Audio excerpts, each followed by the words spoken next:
Muy buenos días, hermanos. Damos gracias al Señor que nos ha traído nuevamente a su casa dando adoración. Damos gracias por todos estos hermanos y visitas que están con nosotros hoy día. Sean todos muy bienvenidos. A los hermanos que están en este lado también. A los hermanos que me ven en la cámara. A las visitas que también van a poder escuchar este mensaje. Hermanos, para continuar o para iniciar esta reunión vamos a entonar el primer himno, que es el himno número 221, Iglesia de Cristo. Los invito a ponerse de pie y cantar con todo el corazón, alabando a nuestro Señor. 221.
Gracias, hermanos. Pueden tomar asiento y voy a dejar con ustedes a nuestro pastor para que nos comunique todos los avisos para la semana.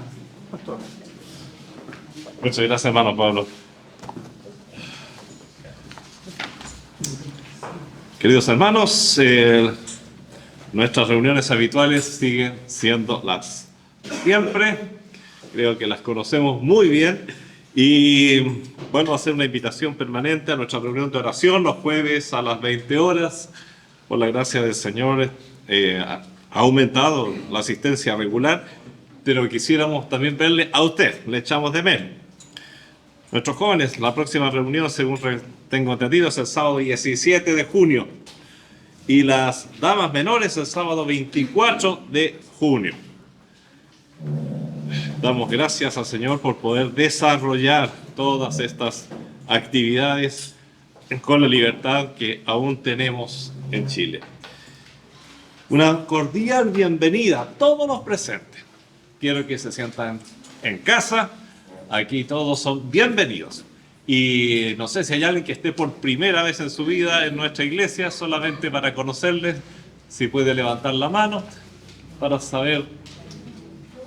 Pero parece que todos los presentes hemos estado antes y nos conocemos. Muy bien, excelente, excelente. Queridos hermanos, les recuerdo, como lo adelantábamos el domingo pasado, y como todos los años desde la fundación de la iglesia, prácticamente fines de mayo, principios de junio, reanudamos el compromiso económico misionero con la finalidad de apoyar, de ayudar a diferentes entidades, personas que tienen o guardan relación con misiones. Escuchamos el domingo pasado sobre la Fundación Nazarán. Qué importante es ayudar. Es un grupo misionero que quizás no se les llame misionero, pero están realizando una misión muy importante y el objetivo fundamental es salvar doblemente vidas que van a ser abortadas, salvarlas, pero también salvar a esas madres, a esos padres, con el Evangelio para vida eterna. Ese es el objetivo principal. Todo se hace bajo los parámetros de la oración y el fin de glorificar al Señor. Así que desde nuestra perspectiva eso es una misión y por eso que hemos estado cooperando con ellos. Hay otras misiones, el Rincón de Alegría es una misión, una entidad educacional, sí está, pero ¿qué es la educación? ¿Qué es la formación? ¿Qué es la cultura si no está el mensaje salvador, el mensaje que cambia vidas, el mensaje que hace mejor a la persona también y con ello a la nación? Creo que no hay mejor ciudadano en un país que el cristiano, porque con su mensaje, con ese cuando presenta a Cristo, está también presentando la posibilidad de ser mejor como persona. No solamente hay una salvación, sino que hay un cambio radical en esa vida. Y esa será una persona que cuidará, se mantendrá dentro del margen de la ley, tratará de hacer bien las cosas. Si antes trabajaba, ahora lo hará como para el Señor, dice la Biblia. O sea, hay un cambio. Yo, hermanos queridos, por eso siempre lo he dicho y ustedes me lo han escuchado otras veces. El mejor ciudadano del país es el cristiano, debe ser el cristiano, el que respeta las leyes del tránsito, el que, etcétera. Bueno, cuida y protege a su familia, ampara a sus hijos, etcétera, etcétera, etcétera. Así que para estos y otras posibilidades, siempre cada año se ve con cuánto dinero se cuenta y en función de eso se puede proyectar el trabajo de corte misionero o el apoyo misionero que se dará durante ese año. Vamos a pedir más adelante que Carmen o Janet nos cuente un poquitito de lo que es el Rincón de Alegría.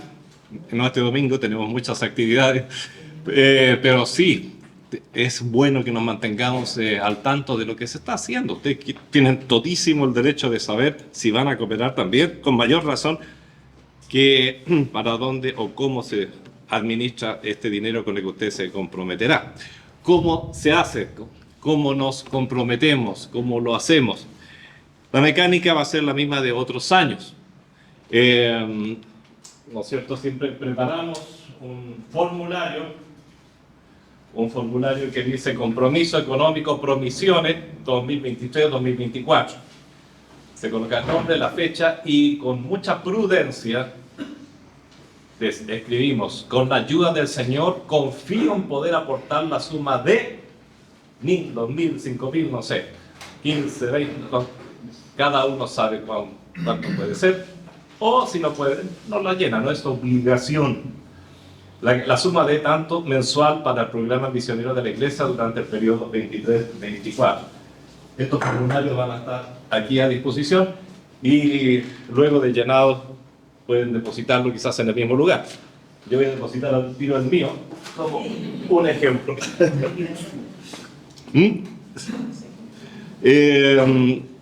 Sí, podemos pedir, pero igual va a quedar aquí, como sugiere Ingrid, que alguna persona, Juan Carlos, ¿podrías pasar si alguien necesita? No es para los niños, por eso es que no es una gran cantidad, pues se supone que son las cabezas de hogar los que pueden aportar. Le voy a pedir a mi hermano Juan Carlos que, por favor, lo que menos queremos siempre es forzar. Estuve una semana en cama, hace poco, ¿no es cierto?, con una gripe, algunos se enteraron, y viendo televisión me da vergüenza ver algunos canales que se dicen cristianos, o un canal que se dice realmente cristiano. Pedir, parece que lo único que sabemos los cristianos es pedir y nos hemos hecho muy mala fama. Por eso, muy rara vez, y me han reclamado, pastor, usted jamás habla del diezmo, pastor, usted jamás habla de... Es que tengo vergüenza de hacerlo por el abuso que se hace afuera. Y es una imagen. Ya hay una caricatura de los cristianos que están siempre pidiendo. Alguien a una radio le ha puesto Radio Alcancía en vez de otro nombre. Todo el tiempo, y por supuesto, si da bendiciones, bendiciones, bendiciones, como dice, no, eso no es el Evangelio, eso no es la Biblia, eso no es lo que el Señor vino a predicar. Por eso somos muy delicados con este tema y damos mucha libertad en ese sentido. no es obligación comprometerse. Usted puede tomar el papel y no llenarlo, es cosa suya, no lo vamos a forzar por ningún lado. Bueno, hermanos queridos, vamos a dejar todavía abierto el próximo domingo para este aporte antes de juntarnos como directiva para contar, para ver que nuestro tesorero nos diga el compromiso para este año es tanto. Por lo tanto, fantástico. Tengo más. Mira, no, mi fe me dejó corto.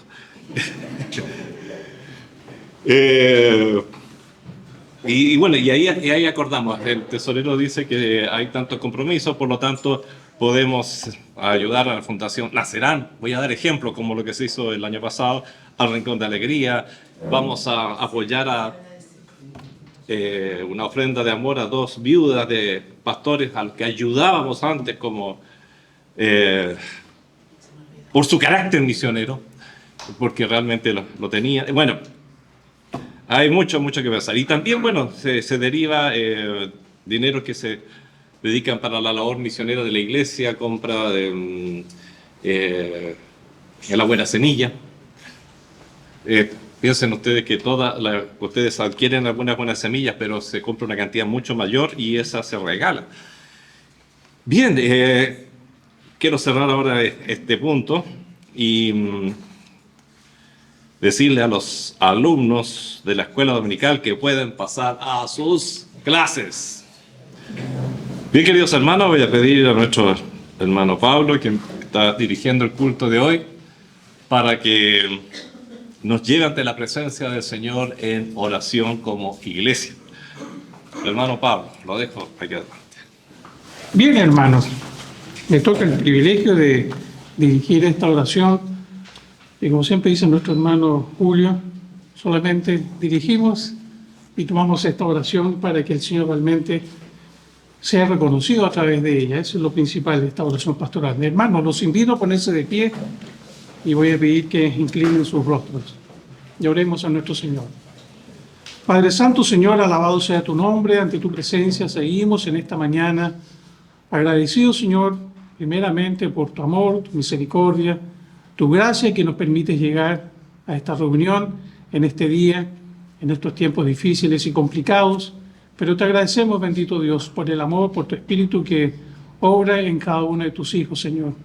Primeramente te reconocemos, Señor, para que tú realmente seas exaltado y reconocido por todos nosotros, por las visitas, por los hermanos que nos escuchan, que podamos entender, Señor, que sin ti realmente estamos perdidos. Este mundo es un mundo pasajero, es un mundo que promete muchas cosas, Señor, pero lo más importante es lo que nosotros podamos tener contigo, bendito Dios, y gozar de una vida eterna, la cual con amor, con gozo, con tu amor verdadero, Señor, no con el que nosotros tenemos, porque somos realmente pecadores, Señor, y infieles, Señor, realmente a todo lo que tú eres, Señor, porque tú eres lo máximo, lo más grande que hay en nuestras vidas. Quisiéramos tener un poco de tu amor para poder compartirlo también con los demás, ser lleno de tu poder y sabiduría, bendito Dios. Damos gracias porque tenemos tu palabra. Nos has dejado una bella palabra, Señor, en la cual encontramos todo lo que realmente necesitamos. Gracias por tu Espíritu, Señor, que nos va alimentando día a día del entendimiento necesario de tu palabra. Gracias por la oración, porque podemos comunicarnos contigo, Señor, como lo hacemos en esta oportunidad. Rogamos, Señor, que apartes en esta mañana, en este culto especial, y donde tus hijos están reunidos, Señor, que apartes toda distracción para que tu palabra, Señor, pueda llegar en forma clara y precisa a nuestros corazones, para que seamos renovados, Señor, un poco más, para que seamos semejantes a ti, bendito Dios, y tu amor, Señor, como decía, nos inunde, Señor, para saber compartir con los hermanos, para saber llegar con tu palabra de sabiduría, de exhortación, de enseñanza, de amor, Señor, a aquellos que lo necesitan. Pensamos en nuestros familiares que no te conocen, bendito Dios. Pensamos en compañeros de trabajo. Pensamos con las personas que nos cruzamos día a día, Señor, en nuestro trayecto al trabajo, a la casa, a la universidad, al colegio, a los estudios, Señor. Con tantas personas, Señor, que nos rodeamos, que no te conocen. Ayúdanos a hacer luz y esperanza para ellos, Señor. Por eso te damos gracias y te reconocemos en esta mañana. Tú sabes también, Señor, que en nuestros corazones hay necesidades como seres humanos. Todos tenemos necesidades y tenemos también debilidades.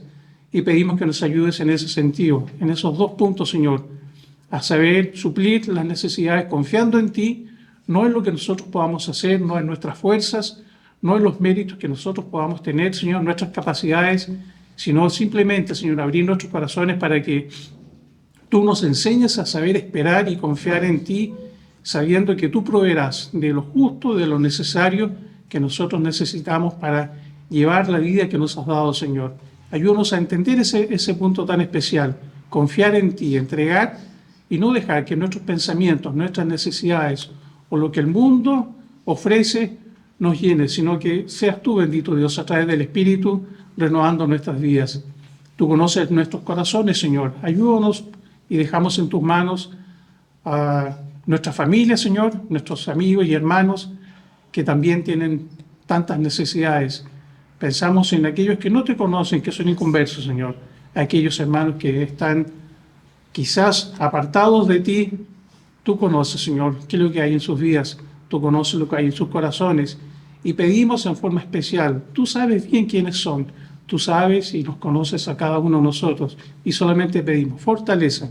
Pedimos entrega de nuestros corazones, bendito Dios, a ti, para saber ir en el camino correcto. Que tú seas la luz, la esperanza y la vida de nuestros corazones. Te lo rogamos y te lo agradecemos. En Cristo Jesús. Amén. Hermanos, pueden tomar asiento. Buenos días, hermanos.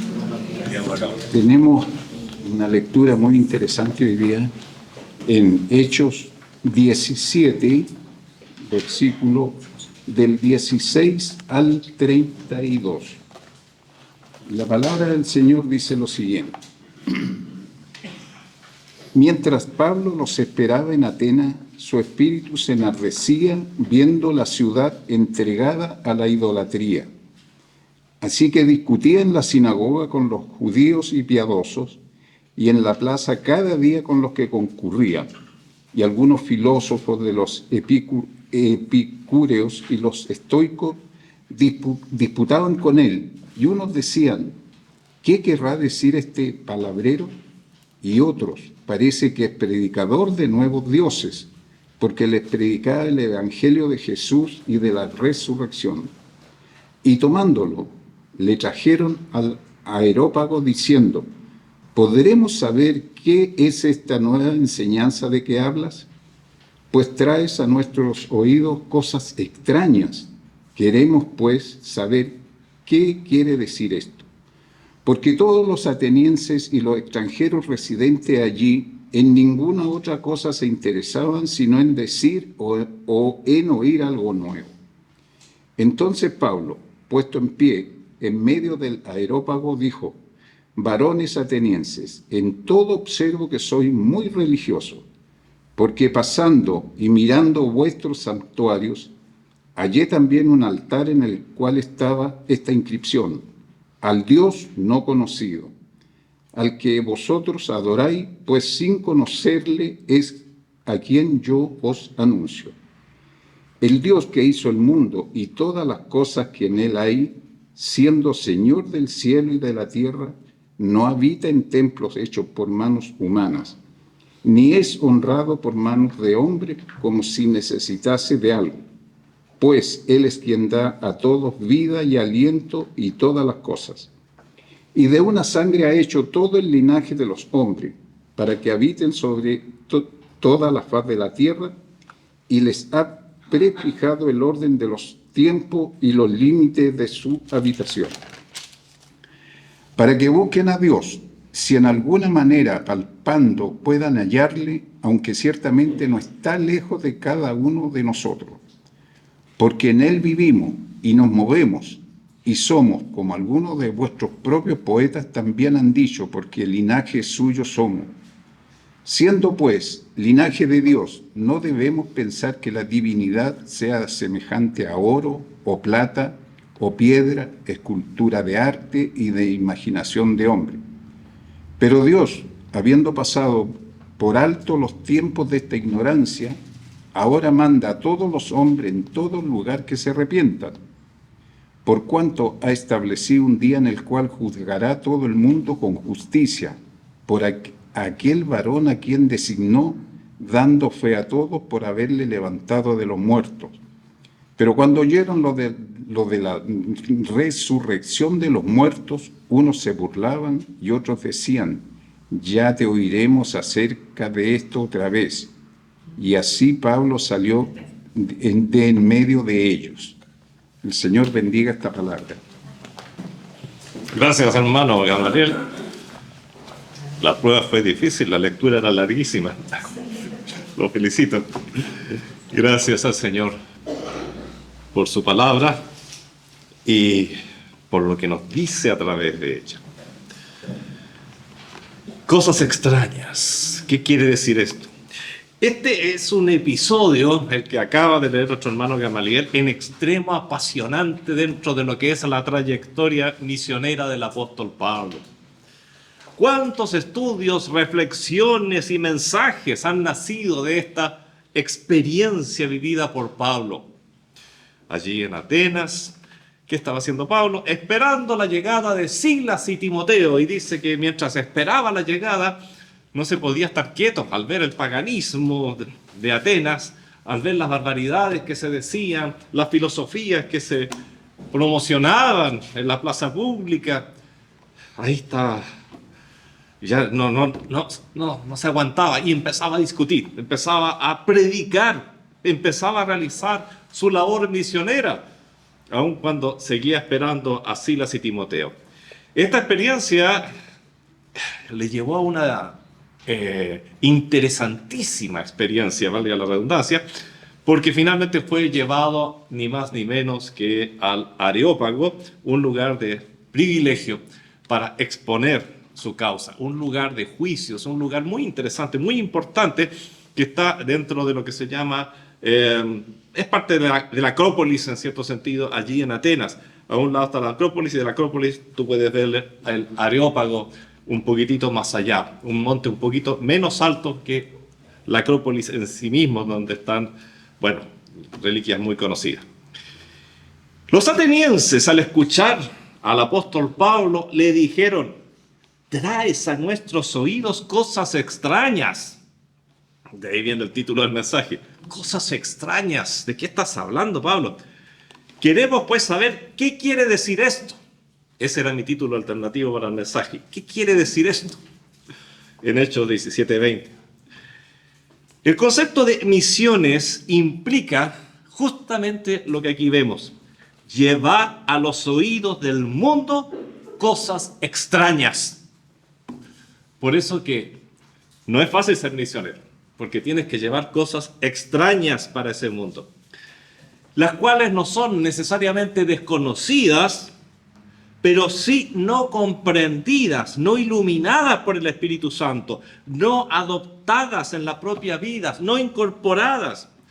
De alguna forma son cosas extrañas, como le dijeron los atenienses a Pablo. David Livingstone llevó a oído de los africanos cosas extrañas. Incluso idiomas tan distintos, idiomas en los que no había Biblia, en los que llevar estas ideas, cosas extrañas. Bartolomeo Ziegenbalg, Guillermo Carey llevaron a los oídos de los indios allá en la India justamente cosas extrañas. Por eso es difícil las misiones. Estos hombres hablaron de cosas extrañas, hablaron de amor. Amor se utiliza muchísimo, pero el amor al nivel bíblico, el amor al nivel de 1 Corintios 13, como está allí descrito, eso no lo conoce, eso es extraño para el mundo, muy extraño. Ellos hablaron de misericordia. En tiempo del Imperio Romano, la misericordia era basura para el romano. La misericordia era algo que a lo más los dioses, porque generalmente los dioses romanos, los dioses griegos no eran misericordias. Hablaban de arrepentimiento, wow.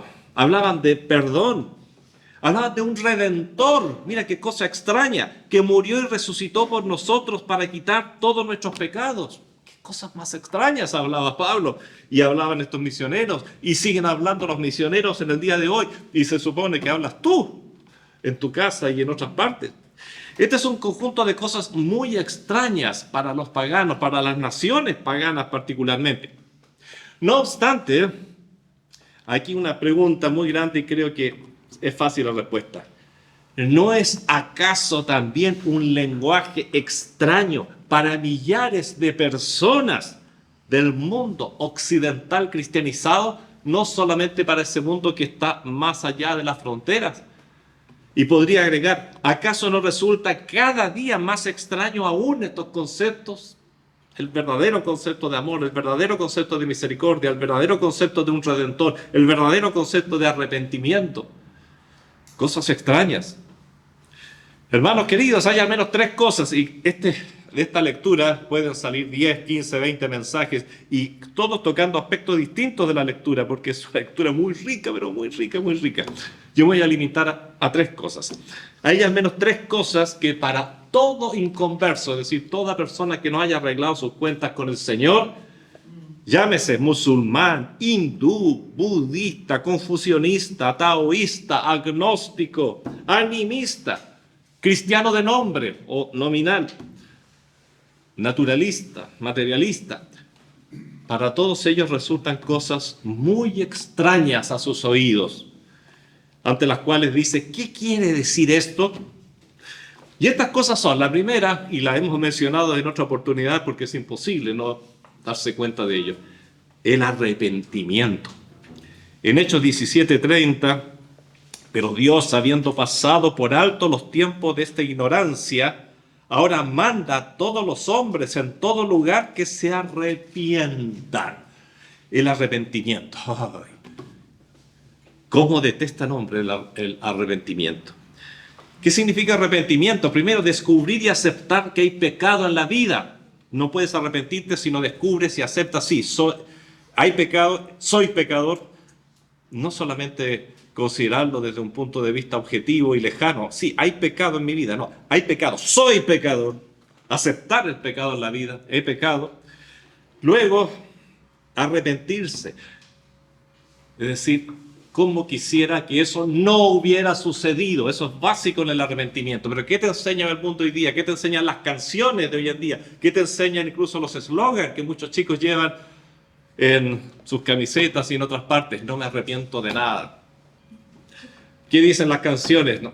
¿Qué dicen los cantantes? No, es que todo lo que he vivido me ha servido para ser lo que soy hoy. Bueno, ¿y quién eres hoy? Esa es la gran pregunta que nos responde. No me arrepiento de nada. Qué terrible. Bueno, hay que desear no haber cometido el pecado que se cometió. Y tiene que haber un cambio de actitud, por lo tanto no lo voy a hacer más. Eso tiene que formar parte del arrepentimiento veraz. Luego no te puedes quedar ahí. Tienes que pedir perdón a Dios, porque el primero que se ofende con el pecado es a Dios. Y luego pedir el perdón del prójimo. Ese prójimo que ofendimos. Muchas veces nuestros pecados son solamente contra Dios, al menos en apariencia, y no hay ni un prójimo involucrado. Pero muchas veces, y quizás más de la que pensamos, involucramos al prójimo. Incluso un cristiano que no anda bien en sus caminos perjudica a toda su iglesia. El cristiano que peca y ha perjudicado a su iglesia debe acercarse y pedir perdón a su iglesia. Y debe, por supuesto, restituir si es que corresponde el caso. Bueno, al conjunto de estos elementos, reconocimiento de pecado, arrepentimiento efectivo, el incumplimiento de una sola de estas partes no es suficiente para que no se active el perdón divino. Por ejemplo, yo puedo descubrir y aceptar el pecado en mi vida. Esto me puede traer incluso dolor y angustia. Me puedo arrepentir y decir, pucha, nunca más lo voy a hacer porque qué terrible lo que he hecho. Puedes cambiar de actitud, pero quizás no pedir perdón al Señor. Te fijas, falte una cosa y ya no te sirve el arrepentimiento. O pedir perdón al Señor, pero el tremendo daño que le hiciste al prójimo, bueno, el Señor me perdonó, ya Él no tiene nada que ver conmigo, mi prójimo. No. Tenemos que solucionarlo todo. Este es un paquete. El arrepentimiento implica muchas cosas. Y si no se realizan todas, el arrepentimiento no es efectivo, o sea, no sirve para nada. Se le puede llamar arrepentimiento, pero es lo que llamamos el arrepentimiento de Caín, el nombre técnico prácticamente que se ha usado para esto. Es el arrepentimiento, como veíamos en una reunión de oración anterior, de Saúl, el arrepentimiento de Judas, un arrepentimiento que produce dolor, muchas cosas, pero no es efectivo, no sirve para nada porque no se completó el cuadro que el Señor nos presenta como auténtico arrepentimiento. Ahora bien, es importante comprender que no puede haber arrepentimiento si no hay conocimiento y conciencia de pecado y con ello de culpa, de falta, de deuda. Por ello, Satanás y el mundo se han empeñado en desterrar el concepto de pecado. El pecado es una de las cosas más extrañas a oídos del prójimo en el día de hoy. Tú hablas de pecado y te preguntan, ¿qué quieres decir con esto? Me lo han dicho personalmente. Pecado, pero ¿en qué pecado yo? Es impresionante, pero haz obra evangelística y te vas a descubrir que uno de los grandes obstáculos para evangelizar es que las personas no tienen conciencia de pecado. Pero pecado, ¿por qué pecado? ¿Pero por qué si yo he hecho tantas cosas buenas? Porque lo tienen convencido de que es intrínsecamente inocente, o sea, nadie te puede culpar. ¿Por qué? Hermanos, el porqué está en gran parte basado en uno de los más grandes males que ha producido el evolucionismo. Es el de convencer a un grupo de mujeres y hombres dentro del campo científico que no hay normas de derecho y moral más que las que el hombre se autoimpone para su protección. Si eres materialista, si no hay Dios, si eres solo un accidente cósmico, entonces tú te fabricas las normas de derecho, tú te fabricas las normas de moral. En lugar de, como dicen las Escrituras, considerar que hay normas eternas y permanentes puestas por el Creador de los cielos, de la tierra y del hombre. Faltar a esas normas es pecar. Con ello se intenta hoy día, y realmente detrás de todo esto está Satanás, que el hombre no sienta culpa por lo que hace. Que no sienta culpa y como consecuencia directa de esto no siente que deba algo a alguien cuando comete un delito. La persona entra a la cárcel, sale de la cárcel sintiéndose inocente. La sociedad es la culpable, mis padres son los culpables. Le han convencido de que él no tiene culpa, que él no está en deuda con nadie, pues él mismo no es más que un pequeño, como lo dicen tanto, y hoy día ya es una frase cliché, y no es más que un accidente cósmico. Es como dice en forma muy romántica, tú eres solo polvo de estrellas, polvo bien organizado que finalmente se conoció a sí mismo y tomó conciencia. ¡Qué barbaridad! Y se la creen. Tú no debes nada a nadie. Y en esto se insiste hasta el cansancio en todos los programas pseudocientíficos que se transmiten en la televisión, lo que se lee en los libros de pseudociencia y incluso los de ciencia, y lo que se transmite por medio de la literatura contemporánea. Hermano querido, amigo querido, ¿eres un accidente cósmico sin intención ni destino? ¿O eres creado por un Dios que tiene un propósito para ti, un propósito alto y elevado? Esto hace una diferencia infinita y provoca una diferencia irreconciliable entre los hombres que piensan de uno u otro modo. Y nosotros tenemos que llevar estas palabras extrañas a un mundo que cada día piensa más y más de esa manera. Es decir, somos solo un accidente cósmico. Puedo darme todos los placeres que yo quiera porque no hay nadie que me vaya a juzgar finalmente. Hoy se insiste en enseñar no solo la evolución, sino que la selección natural, como la herramienta de la evolución, están en acción. Es decir, la ley del más fuerte. Lo que se conoce comúnmente como la ley de la selva. Y que eso es lo que ha ido permitiendo la evolución y colocar a una especie por sobre la otra. De ese modo queda que la selección natural o la ley de la selva, la ley del más fuerte, es el único principio rector para el hombre, y eso se cree. Y se trata de adornar a veces de formas bonitas, pero eso es lo que se cree. Es el principio del más fuerte, es la ley que lleva y dirige el cosmos entero. Y esto destruye, anula, y por eso hace cada día más difícil de entender conceptos tan fundamentales como el amor, tal como es concebido por las Escrituras y no como el hombre lo ha reinventado y tiene muchas definiciones para él.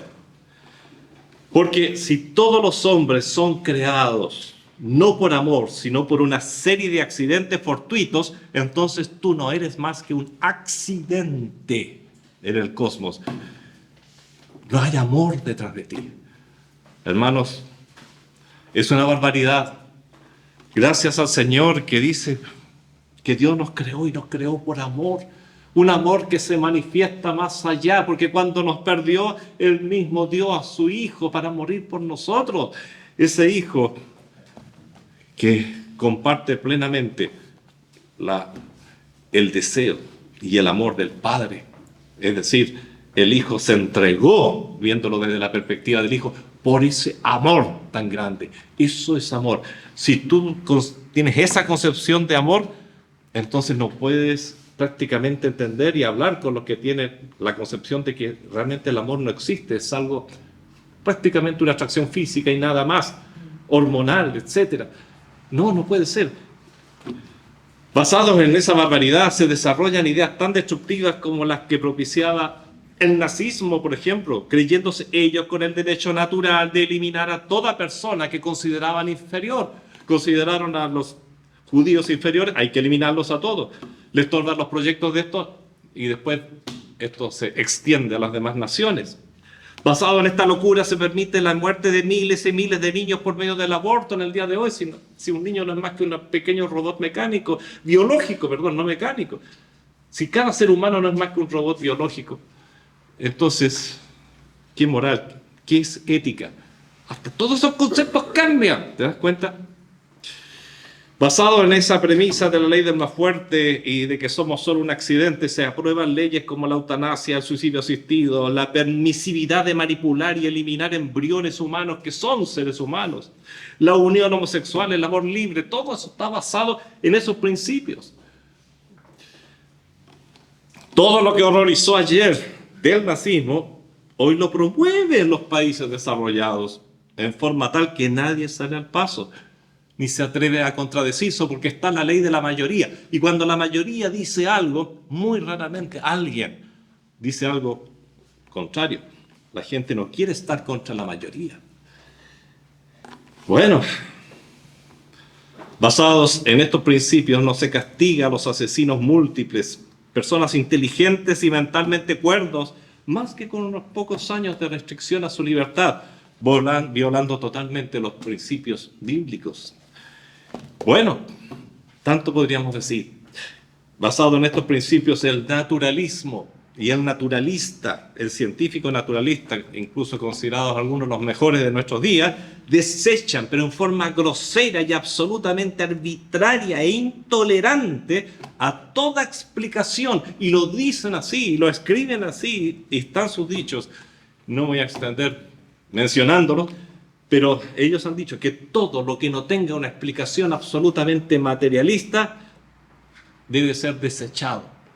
Es decir, eso no es un científico para empezar. A mí me enseñaron algo muy diferente. Un científico es alguien que está abierto a la explicación más plausible. La explicación, y esa explicación puede venir de diferentes campos. No pueden decir, no aceptamos. Y aunque usted, me tiento a decir lo que ellos han dicho, pero es impresionante a lo que hemos llegado. Y eso se llega por el materialismo. Si quitas el concepto de pecado, miles de faltas y aberraciones dejan de serlo. Y se transforman solo en conductas alternativas. Se transforman solo en, a lo más, daños que han recibido de la sociedad, etcétera, etcétera. Y con el tiempo pasa a ser incluso bien vistas muchas de estas aberraciones.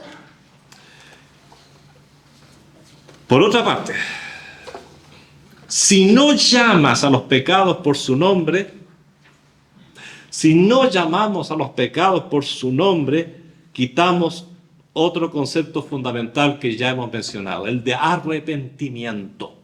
Si no hay pecado, entonces no tengo que arrepentirme de nada. Ese es el principio. Definitivamente el arrepentimiento es un elemento que Satanás ha logrado casi erradicar del mundo.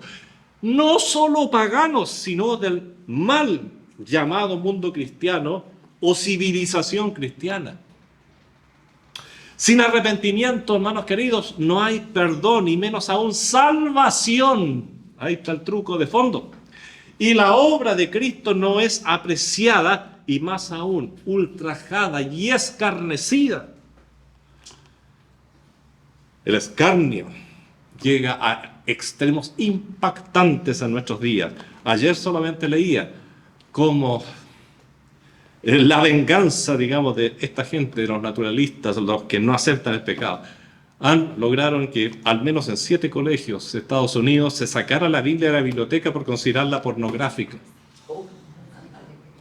Noticia del diario. A eso se llega.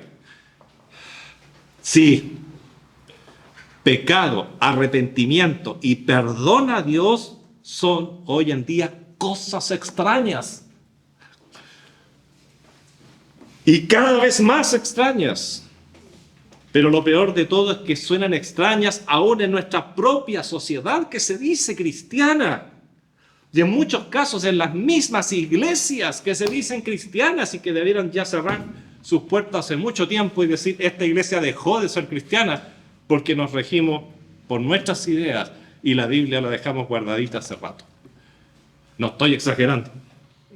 Hable usted con muchos hermanos que se han convertido en algunos lugares, en algunas iglesias y han descubierto, ¿y esto era la iglesia? Yo no conocía la Biblia, nunca me hablaron del plan de salvación.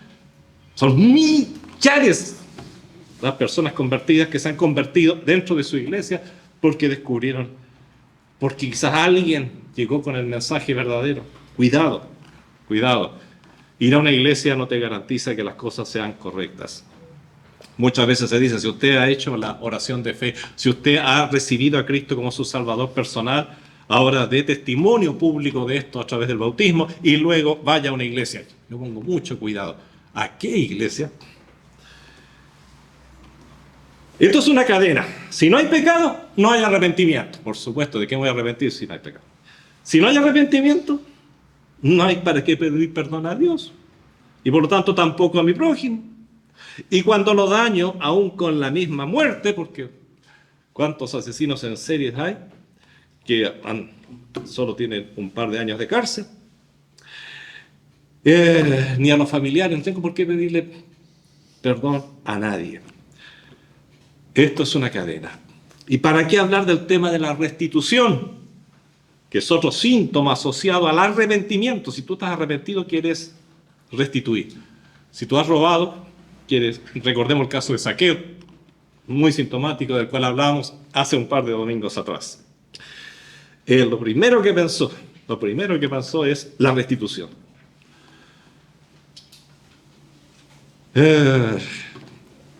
Padres, nos acercamos al Día del Padre, aunque estamos hablando de misiones hoy día todavía. Los padres son tremendamente responsables por mucho de esto. Pues soy testigo y uno es testigo y creo que todos somos testigos de que muchos padres enseñan a sus hijos a evadir los problemas. Bueno, pero cuídate, que no te pillen. No, te voy a mandar a otra parte para que capaz que llegue la policía aquí a la casa. No. Tenemos que aprender y enseñar a nuestros hijos a responsabilizarse y aún a sufrir por sus pecados, si es necesario. Para empezar a tener una comunicación con Dios es fundamental reconocer que se ha pecado y en qué se ha pecado. Cuando el profeta Natán enfrenta a David con su grave pecado, David lo primero que exclama, dice en 2 Samuel 12:13. Entonces dijo David a Natán, pequé contra Jehová. Y David se deshizo. Hubo arrepentimiento real. Pero primero empieza, como decíamos delante, reconocimiento. No dijo, hubo pecado. No, pequé. Por eso es apropiarse de la culpa. Soy culpable, pequé. Y bueno, el Señor, no vamos a recordar la historia ahora. Él reconoce su falta con el único nombre que merecía, pecado. No trata de excusarse, no racionalizó la acción, algo muy clásico, no culpa a otro, él reconoce, sí, pequé.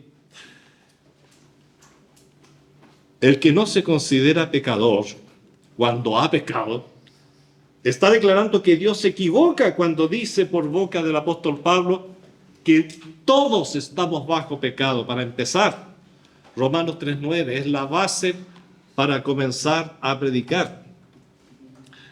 Queridos hermanos, yo puedo entregar el plan de salvación a una persona solamente con todo lo positivo del plan de salvación. Y es muy aconsejable, ojalá pudiera hacerse así siempre. Y comenzar con Juan 10:10, ¿no es cierto? Que el Señor vino para dar vida y vida en abundancia, y voy llevando adelante. Pero muchas, multitud, quizás miles de conversiones y personas que finalmente han hecho una oración declarando recibir a Cristo como su Salvador personal, en ningún momento se les puso delante el tema del arrepentimiento. Y por eso después no los vemos en la iglesia. Por eso después vuelven al mundo, porque nunca se convirtieron realmente, porque para convertirse tienes que entender que eres un pecador. Demasiado importante. Por eso Pablo, esta gente, a cualquiera de nosotros quizás que hubiera ido allí a Atenas y hubiera estado en el Areópago, hubiera dicho, voy a ser prudente, ni les voy a mencionar la palabra pecado, porque estos degenerados, ¿qué van a entender esa idea? No, Pablo partió en el lugar más quemante del mundo, hablando de pecado. Y fuerte. Hermanos queridos, pero Dios, habiendo pasado por alto los tiempos de esta ignorancia, ahora manda a todos los hombres. Pablo sabía que se estaba cocinando, que estaba perdiendo audiencia, que estaba perdiendo simpatía con esto. Y pucha que nos gusta ser simpáticos siempre. Manda a todos los hombres en todo lugar que se arrepientan, no solo a los judíos, no solo a Israel, sino en todas partes. A ustedes, atenienses, tienen que arrepentirse. Pablo no era tonto, sabía muy bien lo que decía, sabía que iba a perder audiencia, lo sabía, pero la verdad debe ir en primerísimo lugar. El mundo es como, y cada vez lo vemos más así, como un náufrago que se le hundió hace rato el bote y quedó flotando en una balsa, y ya producto de la insolación y la desnutrición, el pobre está a punto de partir. Se acerca a un gran barco y le dice el capitán, amigo, le tiro unas sogas, tómese y lo subo. Y el otro ya disfariando, ¿no es cierto? Le dice, no, yo no tengo problema. Como el drogado, ¿no es cierto? Yo no soy un náufrago, no me ofenda. No es que estoy en un crucero. Ridículo, irónico, muy irónico, pero es lo que hace el mundo. Yo no necesito salvación. No, incluso entra en una actitud de burlesca, muy característica de nuestros tiempos, muy propio de los satánicos. El que no reconoce su pecado está declarando que no necesita el cordero que Dios dio al mundo para quitar su pecado. Sin embargo, no es suficiente con reconocer, decíamos recién. Luego hay que arrepentirse. Poco sacas con tomar conciencia de tus pecados. Conocí a tantas personas que te dicen, no, yo sé que estoy mal, yo sé que... ¿Y qué me importa que sepa que estés mal? ¿Qué estás haciendo con ese mal? Tratan de racionalizar sus pecados. Tiene que haber arrepentimiento. Caín, y vuelvo a lo que comentamos en una reunión de oración, tomó conciencia de su pecado. Judas tomó una conciencia tan fuerte de su pecado. Saúl tomó conciencia de su pecado, pero ninguno de ellos se arrepintió realmente, sabiendo que eran pecadores. No basta con reconocer, y a veces nosotros sí nos quedamos con eso. No, es que este hermano reconoció que está mal. Pues, ¿y qué importa que lo reconoció? Está bien, es el primer paso, pero ¿y todos los otros pasos? Pablo le dice a los atenienses, qué fuerte, Y lo vuelvo a leer. Pero Dios, habiendo pasado por alto los tiempos de esta ignorancia, ahora manda a todos los hombres, ahora yo los hago a todos ustedes atenienses doblemente responsables ante Dios, porque lo están escuchando. Quizás antes tenían un cierto grado de inocencia, pero ahora no. Arrepiéntanse. ¿De qué nos vamos a arrepentir? ¿Sabe? En el fondo, aunque la persona diga, ¿pero de qué voy a arrepentir? La persona es poco sincera consigo mismo. Todos saben de qué tiene que arrepentirse. ¿Y por qué manda esto a todos los hombres? Porque alguien, y cuántas veces a uno le dice, pero tú estás predicando, pero cree tú lo que tú crees y no se los trates de imponer a otro. Pero bueno, tú vienes de una cultura judeo-cristiana, pero ¿y qué pasa con los que vienen de una cultura completamente distinta? Hermanos queridos, la Biblia soluciona ese problema totalmente. Manda a todos los hombres, no importa de dónde vengan, de dónde sea, qué culturas tengan. Porque antes ha dicho en Romanos 5:12 el mismo apóstol Pablo, por tanto, como el pecado entró al mundo por un hombre y por el pecado la muerte, así la muerte pasó a todos los hombres por cuanto todos pecaron. Es decir, no podemos excluir a nadie por su cultura. No, pero si él no sabe nada, él viene de otra cultura, ¿cómo le va a cerrar Dios las puertas del cielo? Perdón, pero ya están cerradas.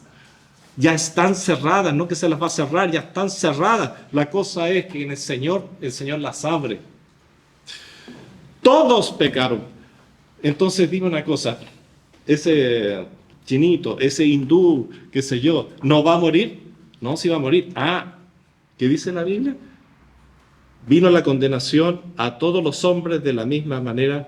Pero mira, qué interesante. Y por el pecado la muerte. Si hay muertes, si esa persona va a terminar sus días muriendo, es porque recibió pecado. Por lo tanto, necesita salvación. Por lo tanto, no se excluye del mensaje. Perdón, pero necesita el mensaje de salvación. Romanos 5:18. Así que como por la transgresión de uno vino la condenación, ¿a quién? A todos los hombres. De la misma manera, por la justicia de uno, Cristo, vino a todos los hombres la justificación de vida. Pero tiene que encontrarse con ese justificador. Jesús dijo, os digo, no, antes si no os arrepentís, todos pereceréis igualmente. Lucas 13:3. No se trata de un asunto cultural, no se trata. Esto involucra a todos los hombres. Muy asociado a lo anterior está la capacidad para pedir, no solo decir perdón. ¿Cierto? Cuando un hermano le pega a otro o le saca la galleta al otro, la mamá le dice, ya, discúlpate. Perdón. No, eso no sirve. Tengo que pedírtelo. Perdóname, por favor. Algo real, no solamente una frase, no un cliché. Como inconversos, un día pedimos perdón a Dios por nuestra condición de pecadores y Él perdonó. Y más aún nos justificó, nos dejó sin culpa. Nuestro pecado original dejó de ser el gran obstáculo para nuestra vida eterna. De ahí en adelante corre el perdón como hijos. Como hijos seguimos cometiendo errores. Señor, ahora vengo, antes vine como un incrédulo, antes vine como un hombre natural a pedir perdón y tú me perdonaste, pero ahora vengo como tu hijo, que es diferente, a pedir perdón por los pecados que he cometido en mi calidad de hijo. Y el Señor también te perdona, siempre que haya arrepentimiento. Totalmente asociado al punto anterior. Y este punto 2 es así de cortito comparado con el otro que era así que no me voy a extender mucho más. Pablo dice dos cosas más que son dolor para los oídos del incrédulo. Habla de la condenación eterna. Fíjate el versículo que sigue. Mira, de toda esta tremenda porción hemos tomado 2 versículos solamente. El 31. Por cuanto ha establecido un día en el cual juzgará al mundo con justicia por aquel varón a quien designó, dando fe a todos con haberle levantado de los muertos. Totalmente asociado al punto anterior se encuentra el tema de la condenación eterna. Sin arrepentimiento efectivo no hay perdón y no hay salvación. ¿Y qué significa eso? Significa que hay infierno. Otra palabra que Satanás ha tratado que se transforme en irónica, se transforme en ridícula, se transforme... ¡Ay, me está enviando al infierno! ¿Cuántas veces? Ah, claro, y voy a ir al infierno. Y lo dicen por broma y lo dicen por burlarse. De forma muy agresiva, muy tonta. Sin arrepentimiento efectivo no hay perdón y con ello no hay salvación. Por lo tanto, salvación no es solamente no hay cielo. No hay salvación significa hay infierno. Hay solo dos lugares finales para el ser humano, el cielo o el infierno. El hombre que no ha hecho las paces con Dios, que no se ha arrepentido de sus pecados, que no ha ido ante Él, se encuentra expuesto a la condenación eterna, algo de lo que Pablo también les dice acá, y quizás nosotros, si hubiéramos hablado con estos atenienses, no, yo ni le voy a mencionar el infierno, porque hasta ahí nomás llega el discurso.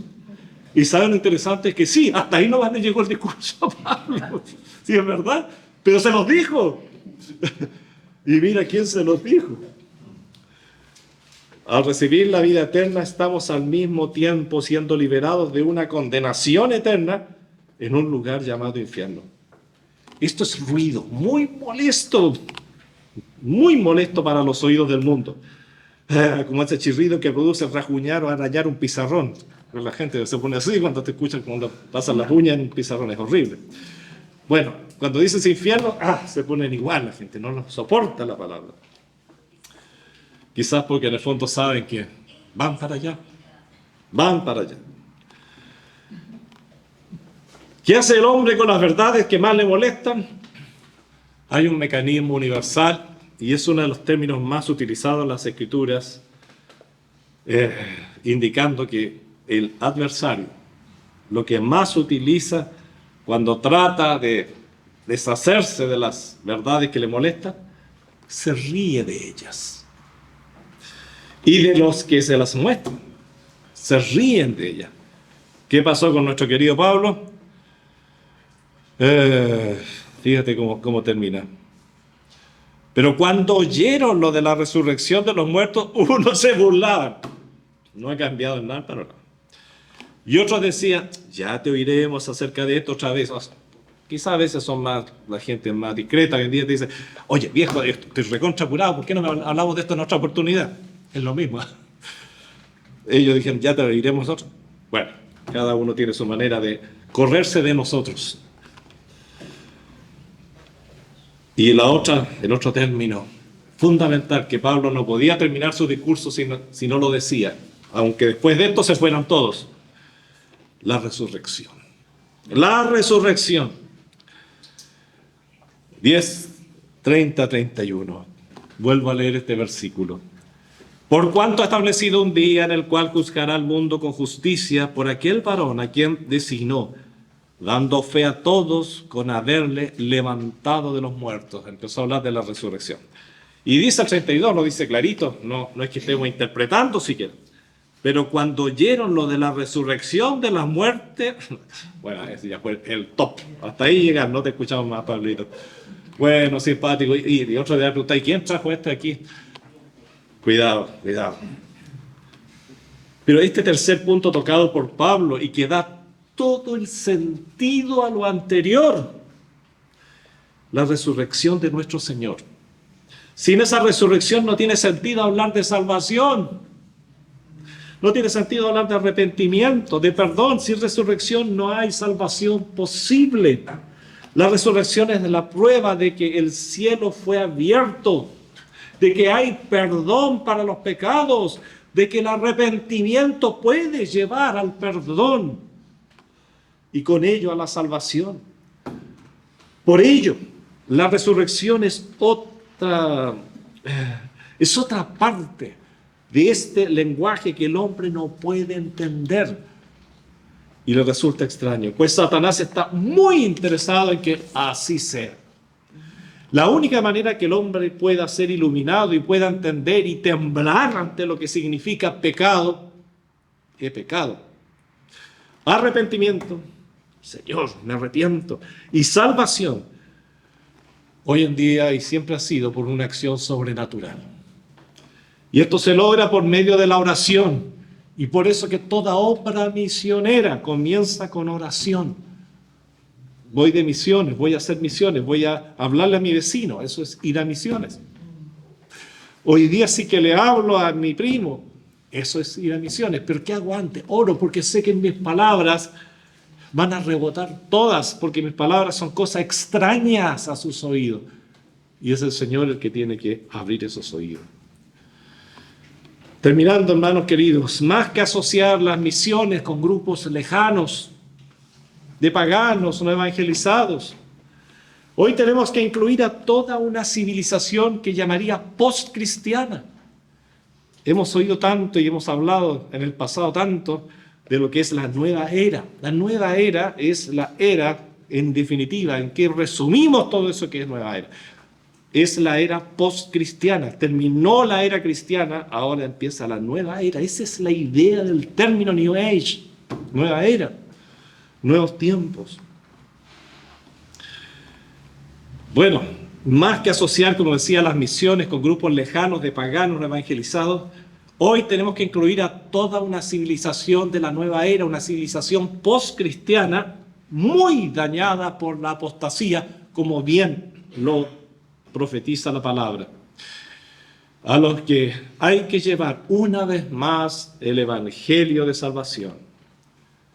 Esta gente nos rodea, son nuestros vecinos, parientes, compañeros de trabajo, y están tan necesitados como el budista más perdido. A sus oídos debemos llevar estas cosas extrañas. Difícil evangelizar en China, ¡ay que sí es! Difícil evangelizar en la India, ¡ay que lo es! Difícil evangelizar en Marruecos, pero muchísimo. Difícil evangelizar en Santiago de Chile, sí, mucho, mucho, mucho. No miremos afuera. Civilización postcristiana. Es que el lenguaje del cielo para el hombre es cosa extraña. En cualquier idioma que se utilice, sea chino, turco, indio, japonés, inglés o castellano. El problema mayor, lejos, es el idioma, por difícil que sea. El problema está en comprender el idioma del cielo. Escuchar la voz del Espíritu convenciéndote de que eres pecador. Dice que esa es la labor que el Espíritu Santo está realizando con los inconversos. El Espíritu Santo realiza una labor con cada creyente, pero también con cada inconverso, convenciéndolo de que es pecador. Pero se cierra. Por eso, que cerrarse a la voz del Espíritu Santo implica perdición eterna. Muchos entienden que eso es lo que el Señor menciona como la blasfemia contra el Espíritu Santo. Blasfemar no es solamente decir palabras feas, es mucho más que eso. Es que el lenguaje del cielo para el hombre es cosa extraña en cualquier idioma que se utilice. El idioma que debe entender el hombre es el idioma del cielo. Concluyo con Hechos 17:30, varias veces leído, pero fundamental, para que cada uno de nosotros, como misioneros que somos, enviados por el Señor para llevar su palabra, pongamos en práctica. Recordemos, pero Dios, habiendo pasado por alto los tiempos de esta ignorancia, ahora manda a todos los hombres en todo lugar que se arrepientan. Básico, fundamental. Si eso no sucede, no hay salvación. Ni un misionero puede obviar el arrepentimiento, cosa que es muy criticada en muchos planes de evangelismo donde la palabra arrepentimiento no está. Sin embargo, es básica y fundamental si abrimos las Escrituras. Padre Celestial, te damos gracias porque, Señor, nos damos cuenta que hay algo diferente con respecto al mundo, Señor. Lo que para ellos son cosas extrañas, Señor, tú lo has puesto como algo tan natural en nosotros. Cuando pecamos nos sentimos mal. Cuando pecamos, Señor, lo único que queremos es decirte, perdón, Señor. No quiero volver a hacerlo. Perdón, Señor. Pero al mundo se le enseña, Señor, desde el colegio, desde la cuna muchas veces, a que ellos lo merecen todo. No tienen que pedir perdón por nada. No tienen que agradecer nada. Qué asociado está todo. Padre Celestial, yo te ruego que nos ayudes y nos des la fuerza que diste al apóstol Pablo, Señor, que no le importó hacer el ridículo, porque realmente, humanamente hablando, él estaba haciendo el ridículo. Pero Padre Celestial, lo que estaba haciendo realmente era predicando un mensaje de salvación eterna, lo más importante que el hombre puede escuchar. Gracias, Señor. Ayúdanos, danos valor para ser cristianos en toda circunstancia. Ayúdanos a llevar este mensaje y abre, por favor, el entendimiento de aquellas personas tan cercanas a nosotros que todavía no nos entienden. Pueden ser hasta hijos, nietos, sobrinos, hermanos, padres. Por favor, lo rogamos, abre sus entendimientos en el nombre de Jesús. Amén. Amén.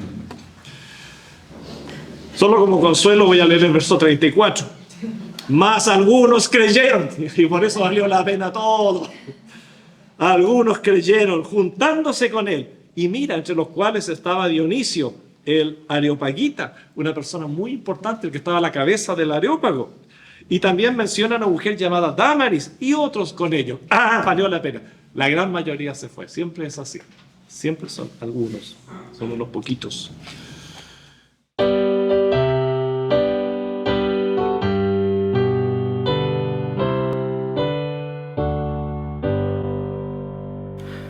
Te loamos, oh Dios, con unánime voz, porque Cristo tu Hijo nos diste perdón.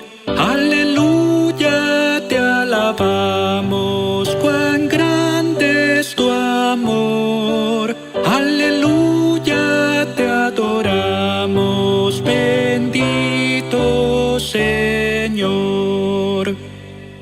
Te loamos, Jesús, quien tu trono de luz has dejado por darnos salud en la cruz. Aleluya, te alabamos, cuán grande es tu amor.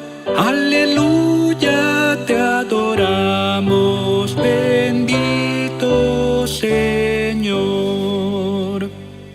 Te damos loor, Santo Consolador, que nos llenas de gozo y santo valor. Aleluya, te alabamos, cuán grande es tu amor. Aleluya, te adoramos, bendito Señor. Unidos load a la gran Trinidad, que es la fuente de gracia, virtud y verdad. Aleluya, te alabamos, cuán grande es tu amor. Aleluya, te adoramos, bendito Señor. En Romanos 11:36 tenemos una preciosa doxología, una preciosa alabanza. Porque de Él, y por Él, y para Él son todas las cosas. A Él sea la gloria por los siglos. Amén. Vivamos la semana con ese pensamiento en nuestro corazón. A Él sea la gloria por los siglos. Amén. El Señor les bendiga mucho, mucho, mucho.